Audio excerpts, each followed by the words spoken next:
Action. Wargi, mau tahu nggak gimana awal mula terbentuknya Humas Jabar? Karena kan selama ini pola-pola yang dilakukan masih konvensional kalau tidak dikatakan konservatif. Sedangkan cara-cara konvensional atau konservatif tadi sudah tidak sesuai dengan zamannya. Malah nanti ketika misalnya kita masih menggunakan pola-pola seperti itu, pesan yang mau kita sampaikan tidak begitu masuk di masyarakat. Dan gimana rasanya menjadi mimin ketika akun Humas Jabar followersnya masih 0? Iya, jadi pada saat itu sosmed itu belum terlalu sudah ada tapi belum terlalu mainstream, terutama untuk government. Nah kan yang punya HP ya salah satunya ya saya gitu kan.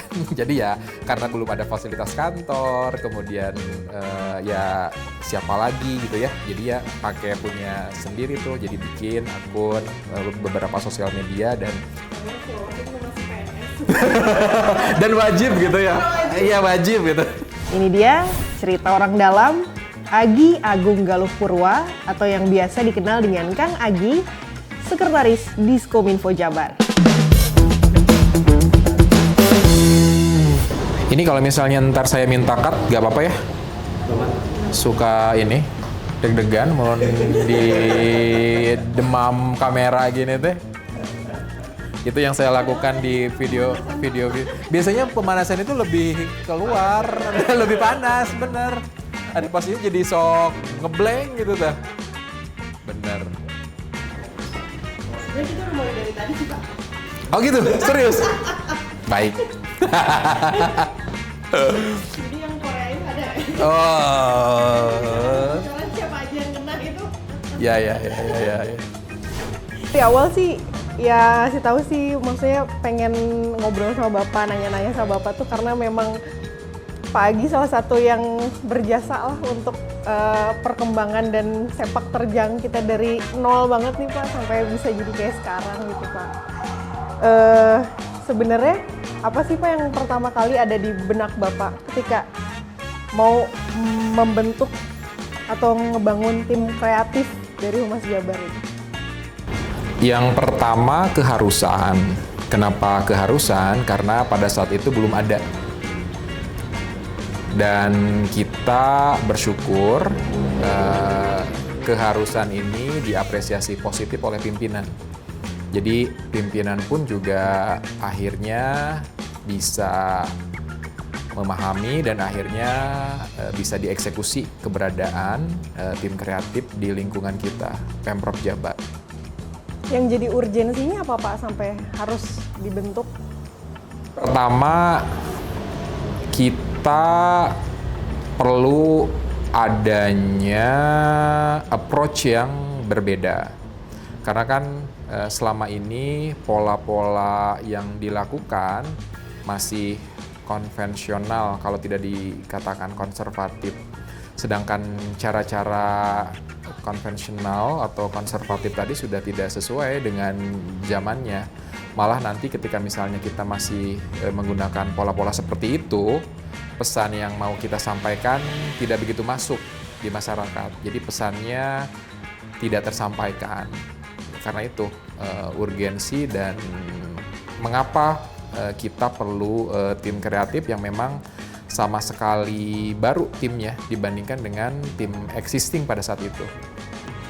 Kalau prosesnya sendiri Pak, jadi dari awal nih apa kayak dikasih uang kaget gitu apa gimana? Dari awal pembentukannya prosesnya gimana sih Pak ceritanya kalau boleh kasih tahu? Ya, yang pertama tentu SDM karena kita nampaknya menyepakati bahwa bara api sebuah organisasi itu di sumber daya manusianya. Nah, kita harus betul-betul bisa merekrut sumber daya manusia yang sesuai dengan requirement-nya sebagai tim kreatif. Nah, pada saat itu, karena memang diminta cepat, kita harus melakukan pola-pola akseleratif. Jadi apa itu pola akseleratif? Kita nge-hijack. Jadi kita meng-approach beberapa SDM yang menurut kita sudah cukup mapan, dan layak untuk bergabung dengan kita. Jadi kita approach khusus untuk mereka-mereka. Nah, untuk mereka mau bergabung dengan kita, tentu dari aspek remunerasi harus atraktif. Karena itu kita pun propose ke pimpinan untuk remunerasinya kita sesuaikan.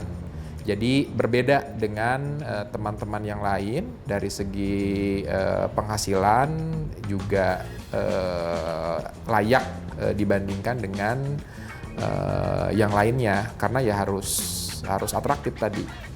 Dan selanjutnya kita juga harus membangun culture yang nyaman untuk tim kreatif bisa bergabung dengan kita. Jadi pola-pola fleksibilitas, kemudian juga pola-pola keleluasaan, open minded itu betul-betul harus kita bisa bangun juga. Karena kalau misalnya polanya masih as is, masih konvensional, konservatif, nampaknya juga akan sangat berat bagi tim kreatif itu untuk bergabung dengan unit kita. Pesan apa sih Pak yang disampaikan pertama kali buat nge-briefing teman-teman tuh yang pertama kali jadi tim kreatif, yang emang sampai sekarang Bapak inget gitu yang disampaikan ke teman-teman, apa sih yang ditanamkan?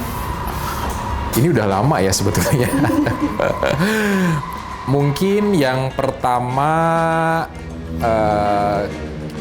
pesan gitu ya, karena kita ini kan entitas publik gitu, jadi kita ada tanggung jawab moral sebagai institusi publik bisa menyampaikan berbagai materi yang sangat diverse, karena segmen kita kan juga luas sekali dan itu sangat challenge. Karena kan mereka sebelumnya itu kan sangat-sangat segmented ya, dan mereka kan mostly backgroundnya itu dari latar belakang entitas profit gitu ya. Sedangkan masuk ke kita kan non-profit, kemudian level juga sangat-sangat beragam, sangat-sangat diverse. Itu yang pertama kali ditekankan ke teman-teman. Jadi tadi kan kita di belakang sempat berbicara di awal-awal, teman-teman kreatif harus baca koran, harus terus mengupdate dan mengupgrade berbagai informasi karena se-diverse itu kalau untuk sektor publik, dan nampaknya teman-teman sudah bisa mengikuti pola-pola di kita, walaupun tadi pasti bertahap ya. Kalau sekarang kan nampaknya sudah sangat jago teman-teman semua. Ngomongin soal challenge nih Pak, challenge yang paling terbesar, tantangan yang paling terbesar dalam membangun tim kreatif di humas pemerintahan tuh apa sih, dan gimana cara menanganinya gitu dari Bapak? Iya, nampaknya tadi culture ya, culture cukup menantang. Kenapa? Karena mostly kan tim kreatif ini secara fitrahnya, secara defaultnya itu kan fleksibilitas gitu ya. Nah, sedangkan di kita ada unsur-unsur yang tidak sepenuhnya bisa fleksibel, tapi ya kita harus cari jalan tengah dengan kondisi ini, karena bagaimanapun kita sebagai entitas publik ada tanggung jawab moral ya. Sesimpel misalnya kita harus absen, harus misalnya buat laporan, karena kan kita juga harus mempertanggungjawabkan kan ya ke publik gitu terkait yang kita kerjakan. Nah, itu nampaknya cukup challenge tuh untuk bisa mengkomunikasikan hal tersebut, karena hal-hal yang seperti ini kan belum terbiasa kan di tim kreatif yang sebelumnya dari private gitu ya, dari swasta. Tapi dengan komunikasi yang baik dengan mereka nampaknya itu tidak jadi masalah. Dan ketika habitsnya sudah terbangun, nampaknya kan ya fine kan ya sampai dengan sekarang. Jadi menurut saya sekarang tinggal ya mengikuti ritmenya karena sudah terbangun.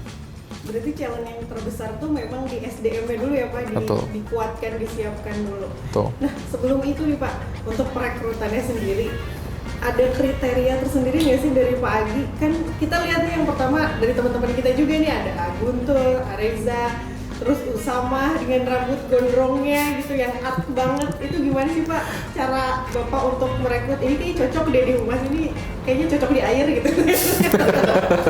Mungkin gimana Pak, boleh cerita? Ya, Secara background pendidikan saya terbatas terkait hal tersebut, karena itu ya kita perlu dibantu, dan pada saat itu syukur alhamdulillah puji Tuhan pimpinan sangat support untuk bisa memperkuat kita dari aspek requirement ya, kebutuhan apa yang seharusnya kita penuhi dari tim kreatif. Jadi pada saat itu saya izin ke pimpinan pada saat itu, Pak Kabag, apakah boleh kita melakukan audit internal untuk mengetahui kondisi existing secara internal di tim kita, dan beliau menyetujui, dan pada saat itu kita auditnya tidak tanggung-tanggung, jadi ke salah satu firma internasional basis PR yang ada di kita di Indonesia. Dan dari komunikasi dengan firma tersebut kita banyak dibantu, dan terutama untuk tadi requirement apa yang kita butuhkan untuk tim kreatif. Dan karena kita butuhnya cepat, jadi kita memang memetakan sektor-sektor mana saja, person-person siapa saja yang bisa kita hijack pada saat itu. Jadi kita pendekatannya personal ke orang-orang yang sudah kita bidik, dan memang mereka punya standar yang sesuai dengan requirement yang dibantu oleh firma internasional tadi yang bantu kita. Dan di awal-awal juga cukup menantang, karena tidak semuanya mau bergabung juga untuk bergabung dengan tim kita di institusi publik ya, tapi dengan pendekatan yang humanis. Kita ngobrol, kita di government juga butuh nih orang-orang yang unik gitu kan, seperti kalian yang bisa ikut. Uniknya ya orang-orang kreatif ya, orang-orang artsy, orang-orang yang out of the box, orang-orang yang menggunakan imajinasinya sebagai nafas hidup gitu ya, yang bisa menjembatani komunikasi gitu ya antara pemerintah dengan masyarakat, kan itu spesifikasinya khusus. Dan itulah yang kita lihat dari figur-figur tim kreatif pada saat itu. Berarti background yang pertama memang sengaja DKV gitu Pak, atau gimana? Iya, tentu. Kalau bahasa Sundanya menyirian gitu ya. Betul. Betul. Jadi kita pada saat itu tuh kita udah mapping gitu, karena kita ada beberapa referensi yang menurut kita cukup bagus produk-produknya, dan dari referensi itu kita filter. Nah, dari filter itu kita udah bisa mentrace siapa behindegannya, orangnya gitu yang ngerjain itu, dan ada listnya. Nah, kita approach mereka itu, dan ternyata ada satu yang mau, dan yang satu yang mau ini menjadi pembuka untuk yang lainnya bisa bergabung gitu. Berarti memang daya tarik humasnya luar biasa ya Pak? Karena dulu juga Fajrin aktivis Pak, suka demo di gedung. Oh gitu. Aduh, ya. Tertarik, dan memang ya mungkin yang saya dengar juga emang harus bikin image pemerintah tuh bahwa nggak sekaku itu loh, pemerintah tuh bisa asik juga gitu, fun gitu dalam penyampaian informasi gitu nggak? Iya, mungkin kalau di awal kan belum terbangun ya, jadi kan itu image-nya itu malah belum ya pada saat itu gitu. Jadi nampaknya mungkin yang pertama penasaran ya. Jadi nampaknya ini asumsi saya gitu. Pertama penasaran, terus yang kedua mungkin ya wajar juga ya, karena cukup atraktif. Jadi nilainya itu lebih besar daripada apa yang biasa dapatkan per bulan juga. Jadi ya mau bergabung, dan akhirnya malah mungkin keterusan sampai sekarang bergabung terus kan. Dengan apa tadi katanya dari mulai followersnya 0 dan pakai handphone pribadi itu gimana tuh, mau diceritain ya Pak? Iya, jadi pada saat itu sosmed itu belum terlalu sudah ada, tapi belum terlalu mainstream, terutama untuk government. Jadi masih belum begitu banyak government yang punya sosmed. Dan pada saat itu kita juga sudah berdasarkan hasil requirement dan juga assessment dengan firma internasional tadi untuk kehumasan, salah satu rekomendasinya itu kita harus punya sosial media karena in the near future itu akan sangat masif dan terbukti sekarang kan udah kejadian. Jadi pada saat itu harus bikin sosial media. Nah kan yang punya HP ya salah satunya ya saya gitu kan.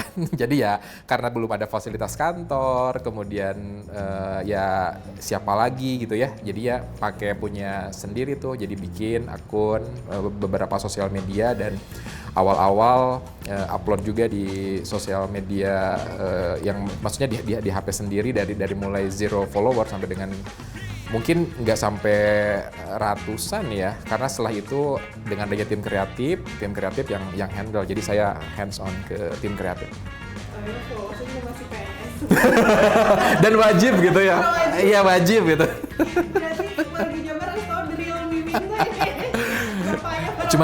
Cuman bentar, gak lama. Pakai bismillah dulu nggak? Aduh. Pakai Ya begitulah, masih kaku. Nah, pertanyaan kali ini dari Oki nih Mas, spesial karena ada prolognya dulu. Dinamika dalam pekerjaan adalah keniscayaan, termasuk humas pemerintahan yang merupakan garda terdepan dalam menyampaikan informasi, edukasi, dan sosialisasi kepada masyarakat. Dinamika atau kesalahan apa yang paling Bapak ingat selama mengomandoi tim kreatif Humas Jabar? Aduh. Oh udah ada keterangan ya? Save humanity, restore humanity gitu. Iya. So, jadi pas waktu di awal kita fokusnya itu lebih kepada jujur aja ya grafis ya. Karena kan yang paling prioritasnya itu. Karena sebelumnya itu kan sangat-sangat ya kita tahu lah ya, stylenya sangat-sangat beda gitu. Jadi kita kayak perlu orang grafis deh. Nah karena kita prioritasnya di grafis, kita untuk wording, untuk istilahnya apa, script writer. Untuk writer ya. Nah untuk writer itu kita terbatas. Dan ada momen-momen yang ya dengan berbagai dinamika ada yang tembus tuh, yang tadi gitu ya. Dari ada yang seharusnya narasinya bukan itu, malah yang didesainnya bukan itu dan belum sempat untuk terfilter.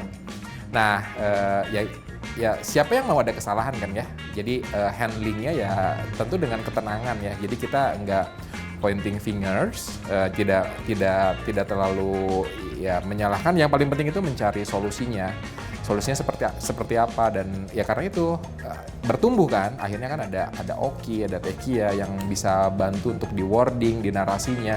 Jadi tidak hanya aspek grafis saja yang bagus secara visual, tapi narasinya juga memang harus sesuai. Jadi dengan kesalahan itu kita terus bertumbuh. Tapi panik nggak? Ya iyalah. Ya iyalah. Aduh ya, cuman tadi yang penting solusinya kan. Ya. Ya, betul. Sebulan Bapak nggak bisa. Ah gitu. Gak makan. Jadi bagus kan? Akhirnya kan ada Riri ya. Ya kan juga akhirnya ada istrinya kan. Betul, jadi ada Cinlok. Betul. Jadi positif. Pak, imajinasi Bapak tentang tim kreatif tadi itu waktu sendirian, apakah kayak Atta Halilintar kan yang waktu 2016 mulai tumbuh atau seperti apa gitu? Bayang-bayang Bapak dunia kreatif, orang-orang apakah rambut gondrong selama sobek-sobek kayak Pak Irin misalnya, kaos, oblong dan lain-lain. Ya, sebetulnya yang substance-nya itu bagaimana kita bisa menyampaikan pesan. Jadi saya lebih fokusnya di essence-nya tadi gitu ya. Kalau tampilan fisik itu kan ya mungkin ya style gitu ya. Tiap orang punya gayanya masing-masing, walaupun memang identik ya gitu kan, orang-orang kreatif kan identiknya seperti itu. Tapi tadi yang paling penting tuh pesan yang mau kita sampaikan. Jadi bayangannya itu bagaimana kita bisa menciptakan karya-karya yang orang itu, masyarakat dengan berbagai segmennya bisa langsung nangkep gitu apa yang mau kita sampaikan. Jadi gak usah mikir. Jadi seperti harapannya gitu, seperti iklan-iklan mahal gitu ya. Jadi sekalinya muncul gambar, kita udah bisa menangkap pesannya dan dari berbagai kalangan. Nah, ketika misalnya stylenya beda dari style kebanyakan, asal jangan terlalu ekstrim sih, nampaknya fine ya. Dan nampaknya untuk teman-teman tim kreatif kita nggak ada yang super ekstrim, kayaknya ekstrimnya masih manageable, kayaknya aman lah, aman. Iya, betul-betul. Ya Usama udah mandi kan?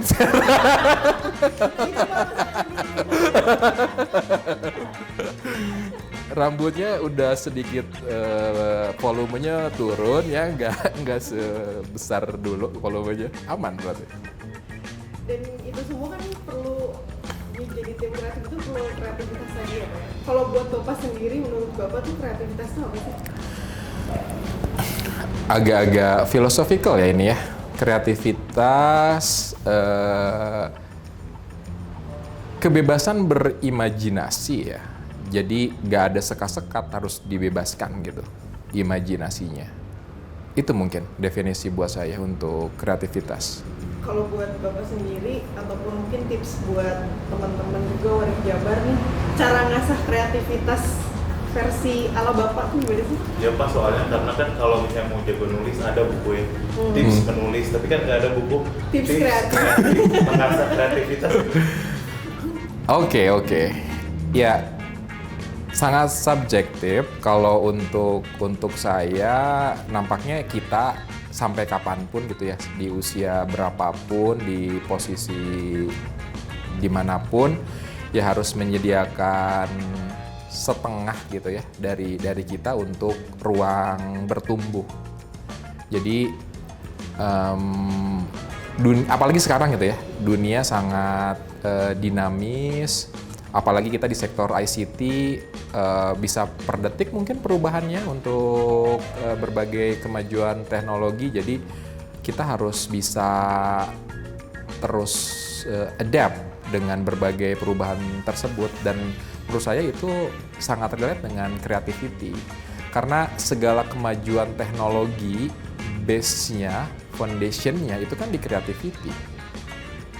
Kita mungkin masih ingat dulu semua HP harus ada keyboardnya, sekarang nampaknya sudah sama semuanya bentuknya, dan ini kan base-nya on creativity. Kalau misalnya tidak ada creativity, kebebasan kita untuk ya berimajinasi is gonna be really hard gitu. Jadi itu sih mungkin ya secara personal, dan nampaknya bagaimana untuk memaintain itu sebetulnya dasarnya itu di skill set-nya kita. Jadi analytical thinking kita tetap harus diasah gitu kan. Terus kita juga nampaknya harus open minded juga. Kita membuka terhadap berbagai perubahan, kemudian point of view, sudut pandang, karena itu akan sangat mendewasakan kita. Jadi kita bisa dapat helikopter point of view juga untuk berbagai hal yang kita lihat gitu ya di depan mata kita. Kalau ngasih kreativitas kan buat inspirasi ya Pak ya? Yeah. Kalau Bapak tuh dapat inspirasi dari mana? Apa nonton film? Atau orang mungkin ada yang inspirasi dari di toilet dapat inspirasi gitu. Kalau Bapak sendiri gimana sih biasanya? Saya suka naik gunung, terus juga suka yang seger-seger hijau gitu. Terus kayak oksigen itu yang fresh gitu ya, yang pagi-pagi gitu, itu benar-benar membuat refreshing gitu. Dan nampaknya ketika misalnya butuh hal-hal yang kebaruan gitu ya, atau misalnya lagi harus mengerjakan sesuatu yang cepat gitu, yang butuh fokus, larinya pasti ke alam. Ya jadi kayaknya sumber energi terbesar itu kayaknya di yang seger-seger gitu deh, yang hijau-hijau gitu. Teriak apa biasanya kalau Enggak sih. Sesuatu perlu mengeluarkan emosi dulu nih. Enggak. Rata-rata gitu kan orang Oh, kalau itu lebih kayak emosi berarti Pak, kalau Itu emosi ya? kalau Bapak nih mungkin sebagai pimpinan kan pasti ada banyak mungkin tekanan ya Pak ya. Kalau udah mau teriak biasanya Bapak ngapain? Kalau udah wah gitu. Iya. Tapi dalam hati gitu. Renang. Oh, berenang. Renang. Kalau mau teriak Iya kayak ini loh, kayak apa? Kayak larut gitu loh. Meluruh gitu bebannya. Renang. berarti kita harus menjauh kalau Bapak lagi renang. Iya. Udah pada tahu kayaknya. Oke Pak, kita balik lagi ke karya sih Bapak. Entah itu video, grafis, atau artikel, atau foto yang menurut Bapak bagus, luar biasa, dan layak untuk diberikan apresiasi atau dipuji itu kayak gimana sih Pak? Tadi ya, yang nggak harus mikir gitu. Jadi pas waktu lihat karyanya kita udah bisa nangkep. Apalagi tadi sektor government all segment gitu ya. Dan itu challenge banget loh. Kan kita dari yang literasinya terbatas sampai yang advance. Dan untuk bisa mewujudkan hal tersebut pasti challenge banget sih. Gitu.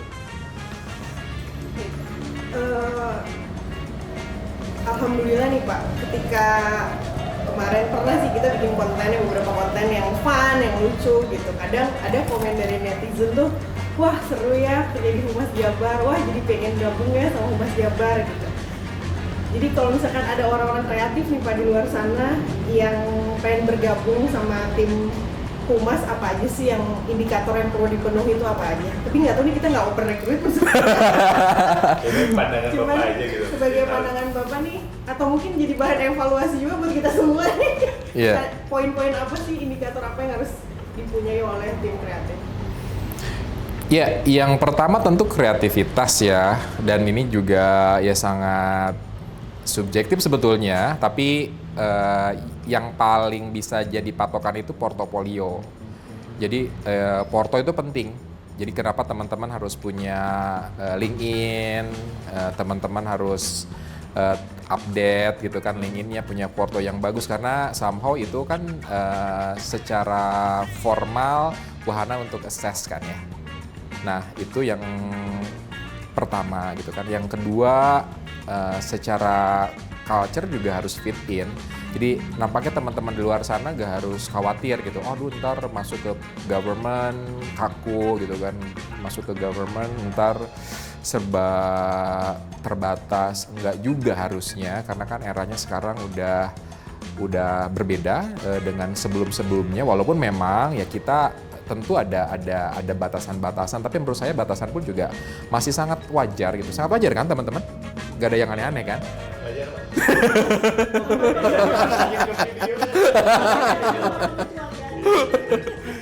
Ya betul. Jadi tapi tadi ketika misalnya memang kan kalau bekerja sebetulnya pemahaman saya gitu ya, simpelnya itu kan cocok gak cocok gitu ya. Ketika misalnya memang secara culture nggak cocok ya wajar juga kan kalau misalnya tidak dipaksakan gitu. Karena setiap ekosistem, setiap environment pasti ada culture-nya. Tapi tadi gitu, di awal kita enggak sekaku atau mungkin sekonservatif atau sekonvensional yang dibayangkan, nggak seperti itu juga kalau di era sekarang. Jadi kerja malam-malam masih boleh ya? Bukannya kalian kerjanya malam ya? Ya, tapi tetap harus absen pagi. Terus kan cukup fleksibel sebetulnya kan kalau absen bisa dimanapun kan ya. Jadi bikin laporan. Karena tadi kan di awal kita dana publik kan harus dipertanggungjawabkan. Kemudian juga ada aturan-aturan keuangan yang harus dipenuhi. Jadi sebetulnya untuk ini kebaikan juga sebetulnya. Cuman ya caranya ini akan sangat berbeda kan dibandingkan dengan yang swasta. Tapi ya tadi ini salah satu konsekuensinya gitu. Kita masuk ke government kan harusnya kan lebih impactful dong karena kan kita non-profit, kemudian juga segmen kita sangat luas. Tapi tadi ada konsekuensinya dan menurut saya masih sangat wajar kok. Enggak yang harusnya nggak menyulitkan sih itu. Pak, kan kalau karyawan kan selalu mendengar kata deadline. Ya. Nah kan kalau yang kadang ya ini mah keluh kesah kita yang curhat dikit lah Pak. Ya. Deadline itu kadang nggak masuk akal gitu. Ya. Misalnya mau hamin sehari, hamin 2 hari. Nah Bapak sendiri sebagai pimpinan nih Pak, dalam memberi deadline apa aja yang dipertimbangkan? Lebih kejam kayaknya ya. Enggak. Intinya sebetulnya kan yang perlu kita sepakati itu di ekspektasinya. Deadline boleh misalnya terbatas, tapi kan ekspektasinya harus disesuaikan. Ketika misalnya 1 hari, ya kita harus sesuaikan ekspektasinya. Apa yang bisa kita penuhi selama 1 hari itu, dan itu yang penting sebetulnya. Jadi agar yang memberi deadline juga sudah paham dengan ekspektasi. Karena kan yang jadi challenge-nya itu perbedaan ekspektasi tadi gitu. Jadi pimpinan mungkin harapannya lebih gitu kan ya, tapi kan teman-teman kan tim kreatif perlu waktu kan untuk yang lebih itu. Nah komunikasinya juga harus disampaikan. Ketika misalnya ekspektasinya mau B, berarti deadline yang paling memungkinkannya itu ya di kan juga tuh. Ini kalau yang super fast ya nampaknya ekspektasinya yang seperti ini, nggak bisa motion, nggak bisa banyak stock shoot. Nah itu harus disampaikan. Jadi biar pemahamannya sama gitu antara yang memberi deadline juga yang dikerjakan oleh teman-teman. Jadi jangan sampai yes man sih. Kalau ke AWS berarti motion awards yang spektakuler nggak bisa hamin 7 gitu ya Pak? Harusnya bisa dia, asal ditongkrongin. Ditongkrongin beres. Itu pengalaman menarik Pak, ketika ya secara langsung gitu seorang pimpinan nongkrongin karyawannya untuk kerja gitu, gimana sih Pak, maksudnya yang ada di benak Bapak tuh apa gitu? Yang udah di benak karyawan pasti udah kerasa sama kita ya. Kalau yang ada di benak Bapak tuh apa sih Pak sebenarnya gitu? Ya, pada saat itu konteksnya itu kan sebagai project manager sebuah event gitu ya. Nah, ketika misalnya kita sebagai orkestrator, sebagai leader, ya koordinator, kita kan harus memastikan semua pekerjaan sesuai dengan timeline-nya. Nah, di momen-momen tertentu udah katakanlah udah injury time nih, udah mepet-mepet. Ini nampaknya perlu ada approach khusus. Nah, jadi yang dulu itu ya konteksnya ya ini perlu approach khusus agar sesuai dengan timeline-nya. Karena kalau misalnya tidak sesuai kan bisa berantakan, bisa kacau nanti eventnya. Jadi sebetulnya jarang melakukan approach khusus, tapi kita harus lakukan di momen-momen krusial gitu. Ngandangin karyawan. Pak Gitu. kalau terakhir Iya. 2 terakhir. Boleh. Nih Pak, kan Bapak dulu punya harapan Pak, tim kreatif pemerintah itu seperti ini. Apakah harapan itu terwujud atau enggak saat ini Pak? Karena kan udah waktu 6 tahun gitu ya Pak. Nah, itu pertanyaan pertama. Yang kedua, kedepannya apa sih Pak harapan Bapak lagi? Karena kan manusia hidup berdasarkan harapan-harapan, dari harapan ke harapan ke harapan gitu. Iya. Khusus tim kreatif ya Pak? Oke.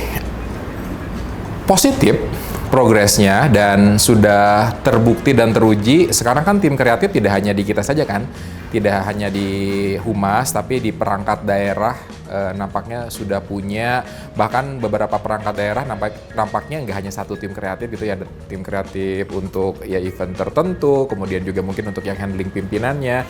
Jadi ini sangat positif bagaimana tim kreatif ini bisa menjadi jembatan agar kita, pemerintah, bisa menyampaikan informasi yang harapannya lebih mudah untuk dicerna oleh masyarakat.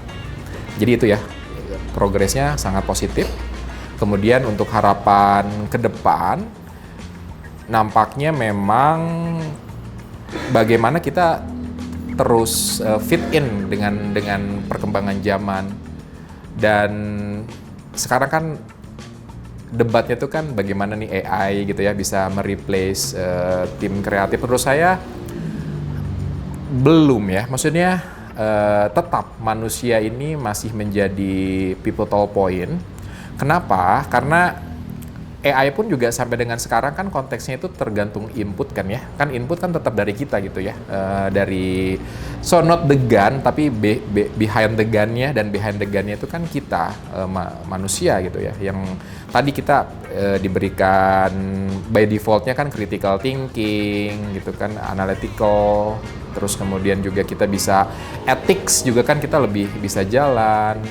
Nah itu nampaknya harus terus diasah juga agar tim kreatif masih bisa terus fit in dengan dunia yang berubah sangat cepat. Dan tadi di awal kita cerita segala kemajuan teknologi ini kan sangat beririsan dengan creativity, dan creativity ini kan sangat relate dengan teman-teman kreatif gitu ya.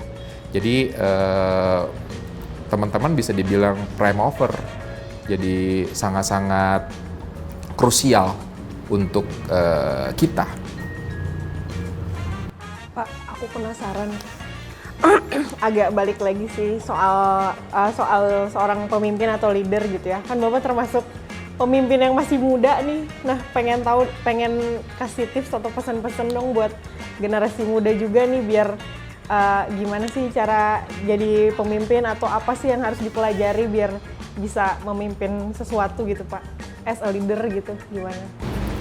Saya percaya skill set itu bisa dibentuk, termasuk leadership. Jadi leadership itu ya harus dipupuk, harus diasah. Caranya seperti apa?